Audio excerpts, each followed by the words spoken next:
Brilliance Audio presents The Future of Feeling, Building Empathy in a Tech-Obsessed World by Kaitlin Ugolik Phillips, performed by the author.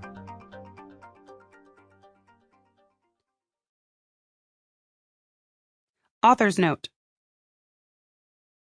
One afternoon in 2014, I was sitting at my desk reading a court document.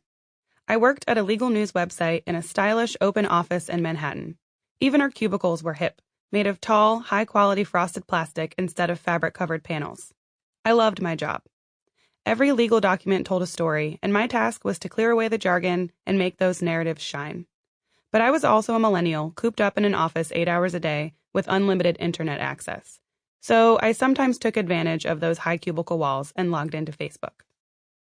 It was a wild time to be on social media. Young people who had essentially grown up on the internet, myself included, were coming into our own, growing more socially active and performative. Some attended protests and rallies or joined grassroots political organizations, just like their parents had done in college and young adulthood. Now there was a new place to gather, a new forum for talking about the issues we cared about most. Social networks like Facebook and the microblogging platforms Twitter and Tumblr created outlets for expression and instant validation that hadn't existed before. This was true whether we were posting pictures of our cats, links to music videos, or political soliloquies. Many of us had smartphones in our hands and high-speed internet at our desks. Of course, we participated. On this particular day, my newsfeed was full of stories about Michael Brown, a black 18-year-old who had been killed by a white police officer in Ferguson, Missouri.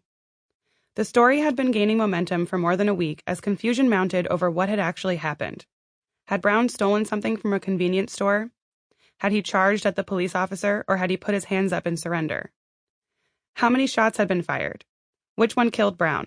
And how could all of this have happened in just 90 seconds? Meanwhile, unrest grew in the town of Ferguson, whose mostly black residents felt that white officers, like the one who killed Brown, did not respect or protect their community, but instead profiled and abused them. This was one of the sparks that ignited the Black Lives Matter movement against police brutality, which would grow into a nationwide campaign both online and in the streets. From my safe desk in New York, I scrolled through story after story, trying to understand both the situation and the responses to it. Regardless of what Brown may or may not have done, it was heartbreaking to me that he'd been killed, and I thought his family deserved a just investigation.